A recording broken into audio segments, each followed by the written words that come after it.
ഒരു പത്മഭൂഷണ് വല്ല വിലയുണ്ടാകും. അത് കാശ് കൊടുത്താൽ കിട്ടുന്ന സാമാനമായിട്ട് മാറിയില്ലേ? അതിനൊക്കെ അന്തം ഉണ്ടായിരുന്നു, കാലം ഉണ്ടായിരുന്നു. പത്മഭൂഷൺ ഏത് പട്ടിക്ക് വേണം? ഞാൻ തരാന്ന് പറഞ്ഞാൽ ഞാൻ മേടിക്കല്ല. ഞാൻ വല്ല അവാർഡ് മേടിച്ചാൽ നിങ്ങൾ കേൾക്കും. പല അവാർഡുകൾക്കും വരുന്നുണ്ട്. നോ എന്ന് പറയും. ഗവൺമെന്റ് ഓഫ് ഇന്ത്യ ഒരു അംഗീകാരമായി തന്ന ആ പത്മഭൂഷൺ അല്ലേ, എനിക്ക് ശരിക്കും അത് കിട്ടിയിട്ടില്ല, അറിയാൻ പാടില്ല.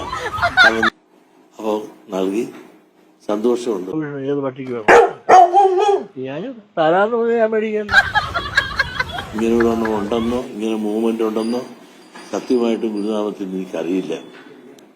പലരും ഇതിന്റെ പുറകെ പോകാറുണ്ടെങ്കിലും ഇതുപോലുള്ള അവാർഡുകൾ വളരെ സ്വകാര്യ വ്യക്തികൾക്കും ഗവൺമെന്റിനൊക്കെ വിൽക്കാൻ ശ്രമിക്കാറുണ്ടെങ്കിലും ഇങ്ങനെ ഒരു അവാർഡിന് വേണ്ടിയുള്ള ശ്രമമോ ഇങ്ങനെ ലഭിക്കുന്നുള്ള വിചാരമോ എനിക്കില്ല. ഏത് പട്ടിക്ക് വേണം? ഞാൻ തരാന്ന് പറഞ്ഞാൽ ഞാൻ മേടിക്കല്ല.